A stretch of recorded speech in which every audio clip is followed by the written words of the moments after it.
नमस्कार दोस्तों, आपका स्वागत है हमारे YouTube चैनल GRV न्यूज़ में। जैसा कि आप सभी लोग जानते हैं कि इस चैनल पर देश दुनिया की 10 बड़ी और महत्वपूर्ण खबरों की अपडेट सबसे पहले आती है। इसी के साथ चलते हैं सबसे पहली बड़ी खबर की ओर। वैक्सीनेशन के पहले दिन राहत की खबर। 4 दिन बाद 16,000 से कम हुए नए मरीजों का आंकड़ा। भारत में कोरोना वायरस टीकाकरण के दूसरे चरण की शुरुआत के साथ साथ देश भर में नए केस में गिरावट देखने को मिली है। लगातार 4 दिन बाद 16,000 से कम केस सामने आए हैं। केंद्रीय स्वास्थ्य मंत्रालय की ओर से दी गई जानकारी के मुताबिक देश में पिछले 24 घंटों में कोरोना वायरस संक्रमण के 15,510 मामले सामने आए हैं। इसी के साथ अगली खबर। पल भर में दुश्मनों को ध्वस्त कर सकती है INS करंज। 10 मार्च को भारतीय नौसेना में होगी शामिल। भारतीय नौसेना की ताकत पहले से और बढ़ने जा रही है। स्कॉर्पियन पनडुब्बी INS करंज 10 मार्च को मुंबई में नौसेना के बेड़े में शामिल किया जाएगा। इस पनडुब्बी का निर्माण मेक इन इंडिया कार्यक्रम के तहत मझगांव डाक शिप बिल्डर्स लिमिटेड में किया गया है। यह पहला मौका है जब मझगांव शिपयार्ड ने भारतीय नौसेना को कोई पनडुब्बी सौंपी है। इसी के साथ अगली खबर। बड़ा झटका। LPG सिलेंडर के दाम फिर बढ़े। LPG की कीमतों में फरवरी में 3 झटके देने के बाद 1 मार्च को बड़ा झटका दिया है। घरेलू गैस सिलेंडर की कीमतें फिर बढ़ा दी गई है।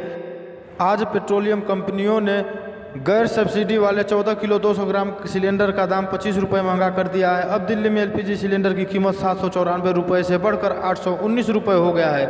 वहीं कोलकाता में 845 रुपये और चेन्नई में 835 रुपये हो गया है। इसी के साथ अगली खबर। वैक्सीनेशन पर बोले किसान नेता, कोरोना से नहीं डरते, नहीं लगवाएंगे टीका। कोविड-19 संक्रमण से ज़्यादा खतरे का सामना कर रहे किसान नेताओं ने सोमवार को कहा कि उन्हें कोरोना वायरस का डर नहीं है और वे टीका नहीं लगवाएंगे। उल्लेखनीय है कि सोमवार से कोविड-19 के दूसरे चरण का टीकाकरण अभियान शुरू हो गया है, जिसके तहत 60 वर्ष से अधिक आयु के लोगों और गंभीर बीमारियों से पीड़ित 45 वर्ष से अधिक आयु के लोगों का टीकाकरण किया जा रहा है। हालांकि किसान नेताओं ने यह भी कहा है कि वे दिल्ली की सीमाओं पर डेरा डाले प्रदर्शनकारी किसानों को टीका लगवाने से नहीं रोकेंगे, क्योंकि यह उनका व्यक्तिगत विषय है। इसी के साथ अगली खबर। दिल्ली सरकार ने मांगी सभी क्लब और बार रेस्टोरेंट की गूगल मैप लोकेशन।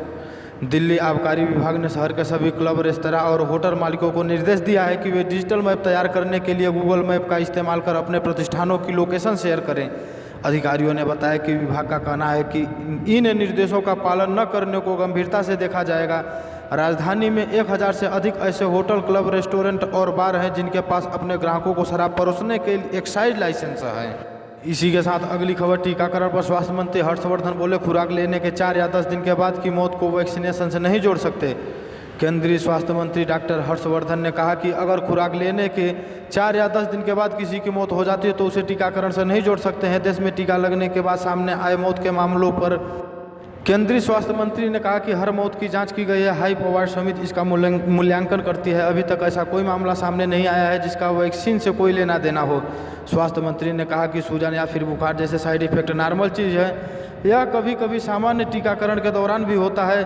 स्वास्थ्य मंत्री ने कहा कि टीकाकरण के बाद अभी तक केवल 0.0004% हैं, जो कि नगण्य है। टीकाकरण से अभी तक कोई भी मौत नहीं हुई। इसी के साथ अगली खबर। PM मोदी के कोरोना टीका लेने के बाद 81% लोगों ने बोला मन से डर खत्म हो गया है।